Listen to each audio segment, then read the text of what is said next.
প্রিয় দিনী ভাই ও বোন, আলহামদুলিল্লাহ 100 বার পড়লে, পাঠ করলে কি হয় শুনলে আপনি অবাক হবেন। আলহামদুলিল্লাহর মধ্যে কি কি উপকারিতা আছে, কি কি ফজিলত আছে। আপনি যদি আলহামদুলিল্লাহ দৈনিক সকালে ফজরের নামাজের পরে 100 বার, মাগরিবের পরে যদি 100 বার যদি পড়েন কি হবে। এই আলহামদুলিল্লাহর মধ্যে কি মহত্ব আছে, কি কি উপকার আল্লাহ আপনার জন্য রেখেছেন, জানলে অবাক হয়ে যাবেন। যে নারী পুরুষ আলহামদুলিল্লাহ 100 বার পড়বে, আল্লাহ তাআলা তাকে সে সৌভাগ্য নসিব করবেন। আল্লাহ রব্বুল আলামিনের বিশেষ খাজানা থেকে রিজিক, ধন দৌলত দিয়া আল্লাহ পাক ধনী বানায়া দিবেন। প্রিয় দিনী ভাই ও বোন, আলহামদুলিল্লাহ এটা হচ্ছে কৃতজ্ঞতা, শুকর আদায় করার শ্রেষ্ঠ বাক্য। আল্লাহ রাব্বুল আলামিন কোরআনুল কারীমে শ্রেষ্ঠ যে সূরা, সূরা ফাতিহা, এই সূরা ফাতিহা শুরুতে আল্লাহ তাআলা ব্যবহার করলেন আলহামদুলিল্লাহি রাব্বিল আলামিন। প্রিয় দিনী ভাই ও বোন, সূরা কাহফের শুরুতে আল্লাহ পাক বললেন আলহামদুলিল্লাহিল্লাযী আনজালা আলা আবদিহিল কিতাবা ওয়া লাম ইয়াজআল লাহু ইওয়াজা। এই বাক্যটি শ্রেষ্ঠ রাসূল করিম সাল্লাল্লাহু আলাইহি ওয়াসাল্লাম হাদিসের মধ্যে বলেছেন, সর্বশ্রেষ্ঠ বাক্য হলো লা ইলাহা ইল্লাল্লাহ, আর সবচেয়ে শ্রেষ্ঠ দোয়া, সবচেয়ে উত্তম শ্রেষ্ঠ দোয়া হলো আলহামদুলিল্লাহ। আল্লাহু আকবার। এই আলহামদুলিল্লাহ এটা হচ্ছে অত্যন্ত দামি দোয়া, শ্রেষ্ঠ দোয়া। আল্লাহু আকবার। প্রিয় দিনী ভাই ও বোন, রাসূল করিম সাল্লাল্লাহু আলাইহি ওয়াসাল্লাম বলছেন, আমার কোন উম্মত যদি ফজরের নামাজের পরে সূর্য ওঠার আগে যদি 100 বার আলহামদুলিল্লাহ গনে গনে পড়ে, আবার যদি সূর্য ডুবার পরে অর্থাৎ মাগরিবের পরে যদি আলহামদুলিল্লাহ 100 বার পড়ে, রাসূলুল্লাহ সাল্লাল্লাহু আলাইহি ওয়াসাল্লাম বলেন এতটা শ্রেষ্ঠ দামি ফজিলতপূর্ণ পুরস্কার পাবে। পুরস্কারটি শুনলে অবাক হবেন। সেটি হলো, আপনি যদি সকালে এবং সন্ধ্যায় যদি 100 বার আলহামদুলিল্লাহ পড়েন, আল্লাহর রাস্তায় 100টি ঘোড়া আল্লাহর রাস্তায় দান করার চেয়েও আরো বেশি নেকি পেয়ে যাবেন। আল্লাহু আকবার।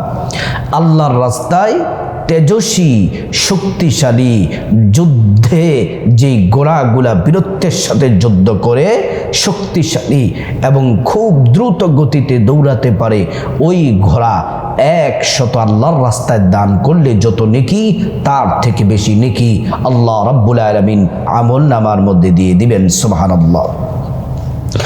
প্রিয় দিনী ভাই ও বোন,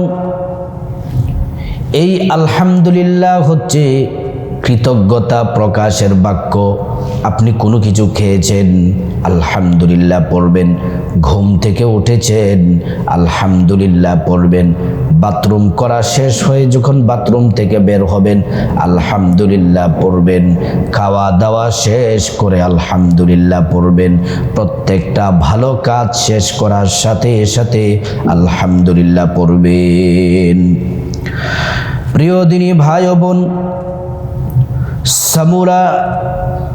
হযরতে সামুরা ইবনে জুনদুব রাদিয়াল্লাহু আনহু, আল্লাহর নবীর সাহাবী ছিলেন সামুরা ইবনে জুনদুব রাদিয়াল্লাহু আনহু। তিনি বলেন, আল্লাহর কাছে শ্রেষ্ঠ বাক্য হলো 4টি, এর মধ্যে একটি হলো আলহামদুলিল্লাহ। আলহামদুলিল্লাহ এটি হলো একটি বাক্য, ওই 4টির মধ্যে একটি। প্রিয় দিনী ভাই ও বোন, এজন্য আলহামদুলিল্লাহ প্রত্যেক দিন কমপক্ষে ফজরের পরে পড়ার চেষ্টা করবেন, মাগরিবের পরে পড়ার চেষ্টা করবেন।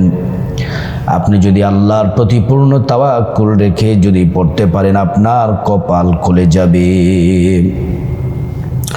প্রিয় দিনী ভাই ও বোন, আলহামদুলিল্লাহর আমলটি করলে হাজার হাজার উপকারিতা আছে, আল্লাহর পক্ষ থেকে পুরস্কার পাবেন।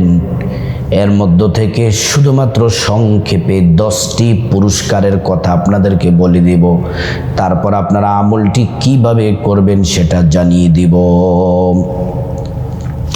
আলহামদুলিল্লাহ যদি পড়েন, এই আলহামদুলিল্লাহ দ্বারা 1 নম্বর উপকারিতা হলো এটা আল্লাহর শুকরিয়া আদায়ের শ্রেষ্ঠ উত্তম দোয়া, সুবহানাল্লাহ। 2 নম্বর হচ্ছে যে ব্যক্তি আলহামদুলিল্লাহ পড়বে আল্লাহ তাআলা তার নিয়ামত বাড়ায়া দিবেন, টাকা পয়সা ধন দৌলতে বারাকাত দান করবেন। 3 নম্বর বিপদ আপদে ধৈর্য ধারণ করতে হবে। যদি আপনার কাছে বিপদের খবর আসছে, দুঃখের বিপদের কোনো নিউজ, কোনো খবর যদি আপনার কাছে আসে, তাহলে সর্বপ্রথম আপনি বলবেন আলহামদুলিল্লাহ, তারপরে আল্লাহর কাছে সাহায্য চাইবেন।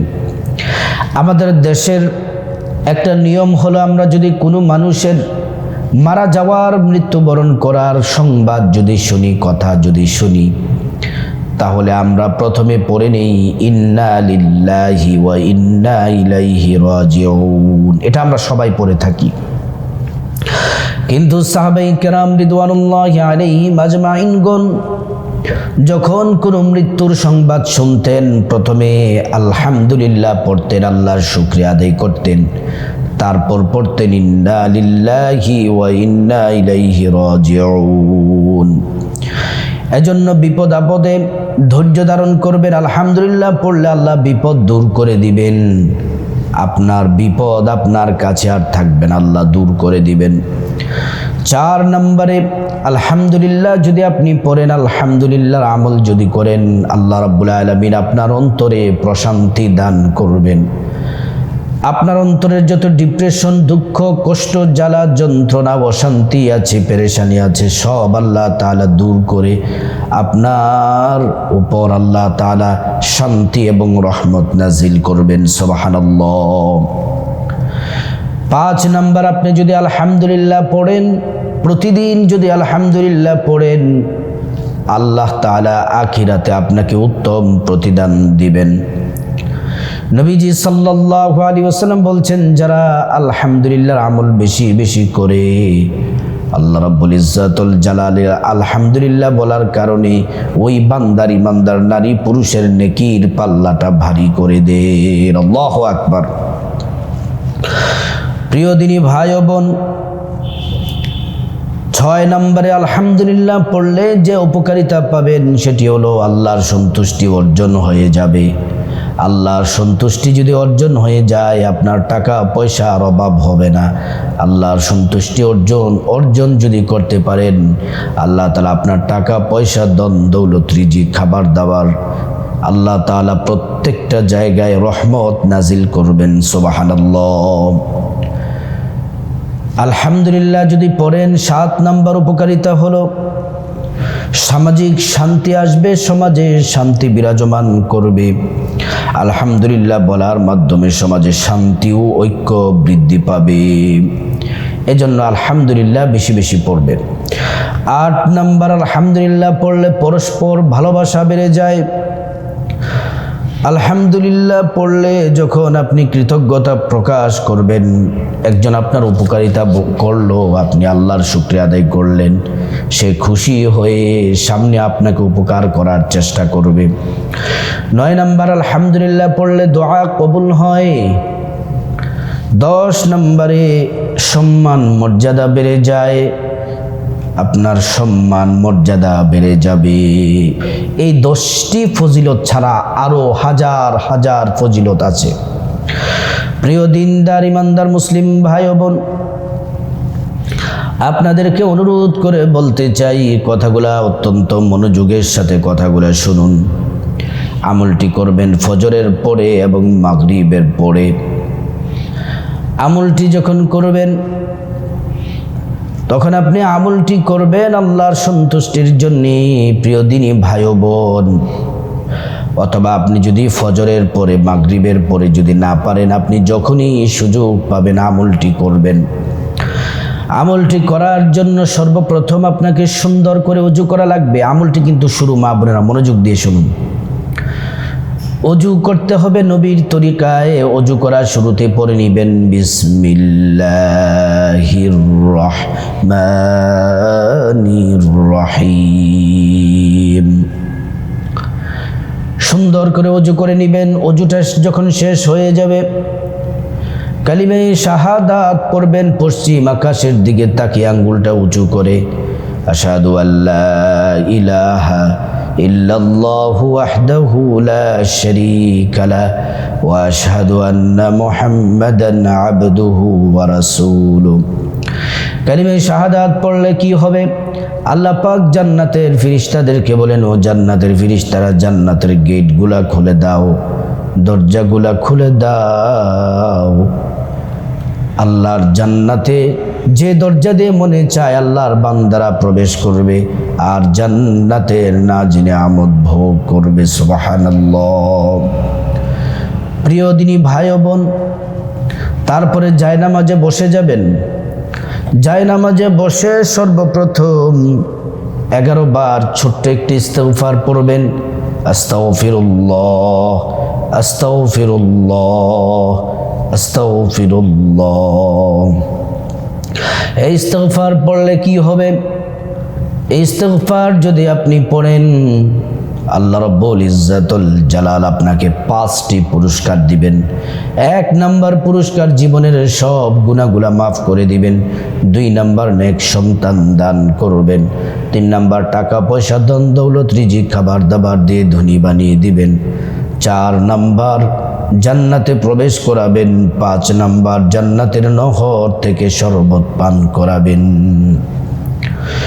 প্রিয় দিনী ভাই ও বোন, তারপরে 11 বার দুরূদ শরীফ পড়বেন, ছোট্ট দুরূদ।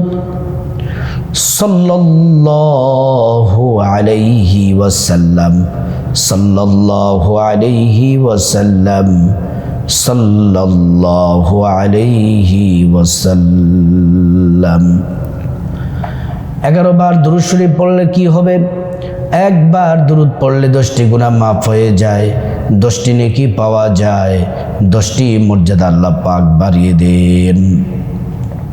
হাসরের ময়দানে নবীজি শাফায়াত করবেন, নিজ হাতে হাউজে কাউসারের পানি পান করাবেন, আল্লাহর জান্নাতে নিরাপদে পৌঁছে দিবেন। সুবহানাল্লাহ।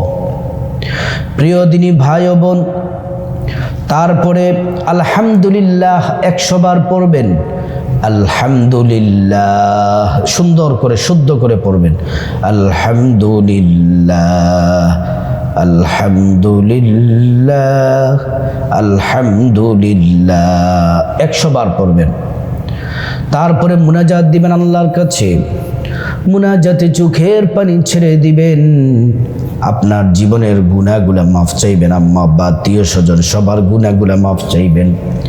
আল্লাহ তাআলা প্রত্যেকের জীবনের সমস্ত গুনাহগুলা মাফ করে দিবেন। তারপর আল্লাহ রাব্বুল আলামিনের কাছে বিপদ থেকে মুক্তি চাইবেন, ঋণ থেকে মুক্তি চাইবেন, অভাব অনটন থেকে মুক্তি চাইবেন, জাহান্নামের আযাব থেকে মুক্তি চাইবেন। প্রিয় দিনী ভাই ও বোন, আল্লাহ তাআলা প্রত্যেকটা দোয়া কবুল করবেন। তারপরে আল্লাহ সুবহানাহু তাআলার কাছে টাকা পয়সা ধন দৌলত রিজিক খাবার দাবার চাইবেন। আল্লাহ পাক প্রত্যেকটা দোয়া কবুল করে নেবেন। প্রত্যেকটা দোয়া আল্লাহ পাক কবুল করে নেবেন। তারপর যাদের আম্মা আব্বা আত্মীয় স্বজন যারা কবরবাসী তাদের জন্য ক্ষমা চাইবেন। আল্লাহ পাক তাদেরকে ক্ষমা করে জান্নাতবাসী করে দেন। প্রিয় দিনী ভাই ও বোন, এমন করে আমলটি করবেন। আলহামদুলিল্লাহর আমলটি যদি করতে পারেন, আপনি নিজ চোখে ফলাফল দেখতে পাবেন।